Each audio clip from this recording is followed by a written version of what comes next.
तालिबान सरकार हमेशा अपने फरमानों की वजह से दुनिया के तमाम हिस्सों में अपनी विचारधारा की फजीहत करवाता रहता है। हमने पिछले वीडियो में भी जिक्र किया था कि कैसे इस वक्त अफगानिस्तान में दाने दाने की किल्लत मची हुई है। कई मीडिया रिपोर्ट्स के मुताबिक करीब 1 साल से 90% से ज्यादा परिवारों को 2 वक्त का खाना भी नसीब नहीं हो पा रहा है। और ऐसा नहीं है कि मुफलिसी और गुर्बती का आलम कोई पहली दफा है। इससे पहले भी 2021 में अफगानिस्तान इन तमाम मुसीबतों से गुजर चुका है। तालिबानी बेखौफ अपनी हुकूमत पर नाज करते हैं। ऐसा इसलिए भी है क्योंकि तालिबान में किसी तरीके का राजनीतिक या मजबूत विपक्ष नहीं है। तालिबान में कोई भी ऐसा गुट नहीं है जो इनका विरोध कर पाए।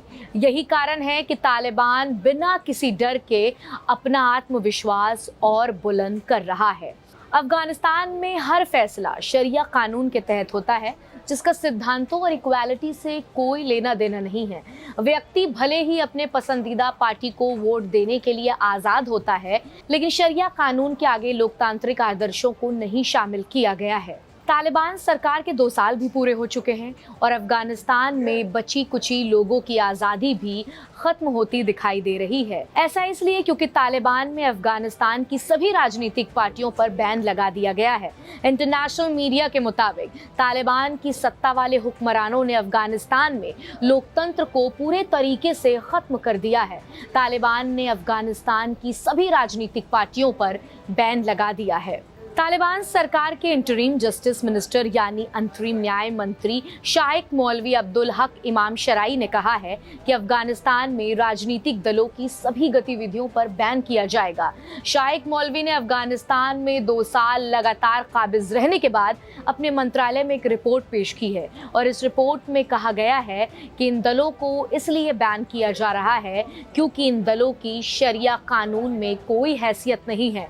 इन दलों से कोई हित भी नहीं जुड़ा हुआ है और ना ही देश को इसकी जरूरत है। अब इस बयान से आप अंदाजा लगा सकते हैं कि तालिबान अफगानिस्तान की सत्ता पर मोनोपोली यानी एकाधिकार को जारी रख सकता है।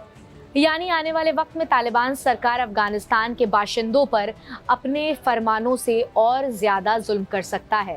तालिबान 2021 में काबुल पर काबिज हुआ था, तब अफगानिस्तान में 73 राजनीतिक पार्टियां रजिस्टर्ड थीं।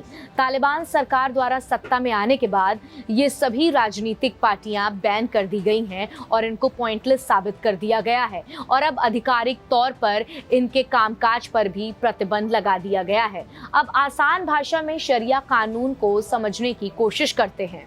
दरअसल शरिया एक अरबी भाषा का शब्द है और इसका हिंदी में मतलब पानी के मार्ग की ओर जाना है।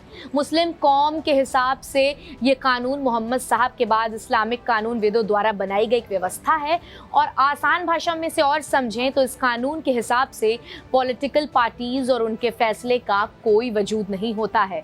हर फैसला शरिया के दायरे में होगा। वैसे शरिया का कोई लिखित स्टेटमेंट भी नहीं है। यही कारण है कि इस्लाम में भी अलग अलग संप्रदाय के लिए अलग अलग कानून है, यानी मुस्लिम कौम में भी शरिया को लेकर एक मत नहीं है। यही कारण है कि तालिबान सरकार इंक्लूसिव गवर्नमेंट यानी समावेशी सरकार बनाने के लिए इंटरनेशनल लेवल पर जोर लगा रहा है। उसके हिसाब से अंतरिम सरकार में सभी जातियों और जनजातियों के प्रतिनिधि हैं और इसका आधार कॉम्प्रिहेंसिव है।